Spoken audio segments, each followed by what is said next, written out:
नमस्कार, think tank देख रहे हैं आप। मैं हूं आपके साथ प्रेरणा शर्मा।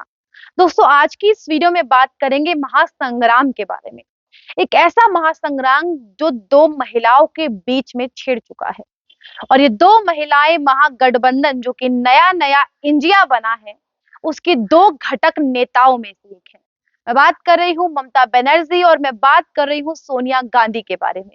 तो आज की इस वीडियो में बात करेंगे महासंग्राम के बारे में जो छिड़ चुका है सोनिया गांधी और ममता बनर्जी के बीच में। और इसी महासंग्राम में ममता बनर्जी के साथ कूद पड़े हैं उद्धव ठाकरे। वो उद्धव ठाकरे जो ममता बनर्जी के साथ अब फुल सपोर्ट में हैं और मिलकर विरोध कर रहे हैं सोनिया गांधी का। वो सोनिया गांधी जिनके घर में फूलों का गुलदस्ता लेकर जाया करते थे उद्धव ठाकरे और सीएम बनने के लिए सपोर्ट मांगा करते थे, अब वही उद्धव ठाकरे सोनिया गांधी के खिलाफ हो चले हैं। इसी के साथ साथ बात करेंगे आज राहुल गांधी के एक फूहड़पन के बारे में। एक ऐसा फूहड़पन राहुल गांधी का जिसकी वजह से अब इंडिया गठबंधन को हार का सामना करना पड़ सकता है।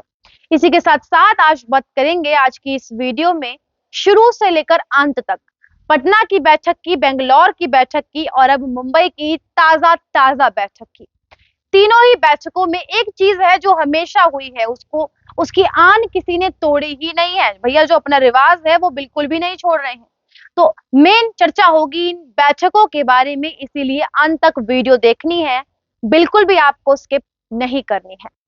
दोस्तों, हम सभी जानते हैं 2 दिवसीय मुंबई की बैठक अब खत्म हो चुकी है, लेकिन ये बैठक खत्म होते ही ऐसी खबरें आ रही हैं कि ममता बनर्जी ने अब मुंह मोड़ लिया है इस पूरे गठबंधन से और ममता बनर्जी खासी नाराज चल रही हैं। सोनिया गांधी और ममता बनर्जी के बीच में महासंग्राम छिड़ चुका है।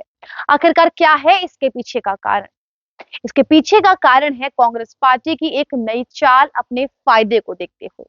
हम सभी जानते हैं कांग्रेस पार्टी जातीय आरक्षण को लेकर अपना स्टैंड क्लियर कर चुकी है और कांग्रेस पार्टी चाहती है कि जातीय आरक्षण हो और इसी तरीके से सारी चीजें अपने आप काम करती रहे। लेकिन अब इसे लेकर ममता बनर्जी ने अपना रुख साफ कर दिया है और ममता बनर्जी इसके सख्त खिलाफ हो चुकी हैं। इससे पहले भी बेंगलौर की बैठक में जातीय आरक्षण को लेकर चर्चा हो चुकी है, परिचर्चा हो चुकी है, निष्कर्ष भी निकल चुका है। लेकिन मुंबई की बैठक में जैसे ही इस मुद्दे को उठाया कांग्रेस पार्टी की तरफ से, चाहे सोनिया गांधी हो, राहुल गांधी हो या मल्लिकार्जुन खड़गे ही क्यों ना हो, जैसे ही इस मुद्दे को उठाया गया वैसे ही ममता बनर्जी ने अपना स्टैंड क्लियर कर दिया और ममता बनर्जी ने कहा कि जातीय आरक्षण यदि आप करते हैं तो हम आपके साथ नहीं हैं, ये बिल्कुल भी नहीं होना चाहिए। इसी के साथ साथ उद्धव ठाकरे ने ममता बनर्जी का पूरा पूरा साथ दिया और उद्धव ठाकरे ने जो एक धोखेबाजों से जुड़ा हुआ, तिगड़मबाजों से जुड़ा हुआ जो एक महागठबंधन बनाया था, एमवीए महाविकास अघाड़ी, उसका भी सपोर्ट अब वापस लेते हुए दिखाई दे रही है सोनिया गांधी, क्योंकि जिस तरीके की चर्चा की गई, जिस तरीके की बात की गई, वहां पर इससे यही लगता है। लेकिन उद्धव ठाकरे ने अब अपना स्टैंड भी क्लियर कर दिया है, वो भी बिल्कुल खिलाफ है इस जातीय आरक्षण के। तो अब ऐसे में ये बड़ा सवाल उठता है कि क्या ममता बनर्जी और सोनिया गांधी अब अलग अलग हो जाएंगी? क्या ममता बनर्जी इस गठबंधन से अपना मुख मोड़ लेंगी? क्योंकि ममता बनर्जी ने ये बात भी साफ कर दी है कि आप पश्चिम बंगाल में किसका साथ देंगे, कांग्रेस पार्टी लेफ्ट का साथ देगी या सीपीएम का साथ देगी। और यदि कांग्रेस पार्टी सीपीएम का साथ ही देती रही, जो कि हमेशा देती है, तो ममता बनर्जी ने कह दिया है कि भैया हम आपको टाटा बाय बाय करके अपना अलग से कुछ देखेंगे। ये गठबंधन गठबंधन का जो खेल चल रहा है वो ममता बनर्जी नहीं खेलेंगी, ये साफ कर दिया है ममता बनर्जी ने। इसी के साथ साथ राहुल गांधी की यदि बात करें तो राहुल गांधी ने ऐसा कौन सा फूहड़पन करके दिखा दिया है जो ममता बनर्जी के अंदर डबल ट्रिपल चाबी भर गई है और ममता बनर्जी अब अपने आपे से बाहर हो गई है। तो राहुल गांधी ने इस गठबंधन से अलग होकर एक प्रेस कॉन्फ्रेंस कर दी अडानी को मुद्दे को लेकर। वो अडानी का मुद्दा जो कुछ महीनों से बड़ा शांत चल रहा था, राहुल गांधी को नए नए मुद्दे मिल रहे थे, तो उस मुद्दे को राहुल गांधी छोड़ चुके थे। लेकिन अब मुंबई की मीटिंग से पहले, मुंबई में महागठबंधन की मीटिंग से पहले राहुल गांधी ने एक प्रेस कॉन्फ्रेंस करी और उस प्रेस कॉन्फ्रेंस में अडानी के मुद्दे के बारे में चर्चा करी। अब ये सुनने के बाद सोनिया गांधी ने अपना स्टैंड क्लियर कर दिया और कह दिया कि ये क्या है, ये गठबंधन है ना। तो अब ऐसे में राहुल गांधी गठबंधन से अलग होकर अपनी पर्सनल चीजों पर प्रेस कॉन्फ्रेंस कैसे कर सकते हैं? क्योंकि जब एक पार्टी गठबंधन में होती है, जितनी भी पार्टियां होती हैं, उनकी सहमति के बिना आप इस तरीके की प्रेस कॉन्फ्रेंस नहीं कर सकते हैं। और यदि आपको इस तरीके की कॉन्फ्रेंस करनी है तो आप गठबंधन से अलग हो जाइए। तो इस तरीके से ममता बनर्जी ने अपने अपने स्टैंड दोनों चीजों पर क्लियर कर दिए हैं। पहला स्टैंड उन्होंने क्लियर किया जातीय आरक्षण को लेकर, और दूसरा उन्होंने क्लियर किया है इस राहुल गांधी के अपने अलग अलग खेल को लेकर। अडानी के मुद्दे को लेकर राहुल गांधी अब एक बार फिर से शुरू हो गए हैं। तो अब ऐसे में ममता बनर्जी खासी नाराज चल रही हैं कांग्रेस पार्टी, राहुल गांधी और सोनिया गांधी से, क्योंकि ये पार्टी का अपना अलग ही चल रहा है। ठीक इसी तरीके से पोस्टर का मुद्दा आया, राहुल गांधी पोस्टर में बीच में खड़े हो जाते हैं और राहुल गांधी ये बात चीख चीख कर कहते हैं कि भैया हम नेतृत्व कर रहे हैं इस पूरे गठबंधन का।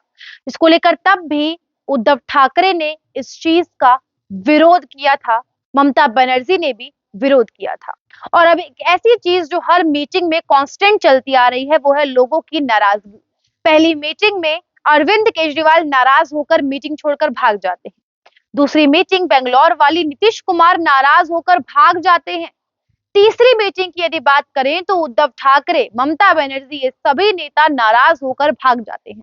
तो इस गठबंधन में कुछ और हो रहा हो या ना हो रहा हो, लेकिन एक चीज जो लगातार हो रही है वो है लोगों की नाराजगी, जो खत्म होने का नाम ही नहीं ले रही है। ठीक इसी तरीके से एक मीडिया पर्सन ने मल्लिकार्जुन खड़गे से पूछा कि सर अभी तक आपकी पार्टी ने अपना स्टैंड क्लियर नहीं किया है, आखिरकार इस गठबंधन से कौन नेतृत्व करेगा और कौन प्रधानमंत्री पद का उम्मीदवार होगा। तो मल्लिकार्जुन खड़गे ने इस चीज को भी दबा दिया, बात को घुमाने की कोशिश करी, क्योंकि मल्लिकार्जुन खड़गे जानते हैं जिस दिन उन्होंने इन सभी चीजों की अनाउंसमेंट कर दी उस दिन ये गठबंधन टूट जाएगा। तो उनका मानना ये है जब तक चल रहा है तब तक गाड़ी को चलने दीजिए, आगे जाकर अपने आप ही गाड़ी के टायर पंचर होने वाले हैं। क्योंकि जिस तरीके से इस गठबंधन की तस्वीरें सामने आ रही हैं, बातें सामने आ रही है, लोगों की नाराजगी सामने आ रही है, वो हम सभी देख रहे हैं। और अरविंद केजरीवाल की तो कदर एक छोटे मोटे चपड़ासी जितनी भी नहीं हो पा रही है। हम सभी ने देखा जो हाल ही में पोस्टर विड्रॉ किया गया इंडिया गठबंधन की तरफ से, उस पोस्टर में भी अरविंद केजरीवाल के नामो निशान हमें देखने को नहीं मिले हैं। तो दूध में से मक्खी को जैसे निकाल दिया जाता है, ठीक उसी तरीके से अरविंद केजरीवाल को इस गठबंधन से निकाल फेंक चुकी है ये पूरी इंडिया गठबंधन। इस खबर पे आप अपनी क्या राय रखते हैं, हमें कमेंट करके अवश्य बताइएगा। रिपोर्ट अच्छी लगी हो, पसंद आई हो तो कमेंट करें, शेयर करें और हमारे चैनल थिंक टैंक को सब्सक्राइब करना बिल्कुल भी ना भूलें। नमस्कार।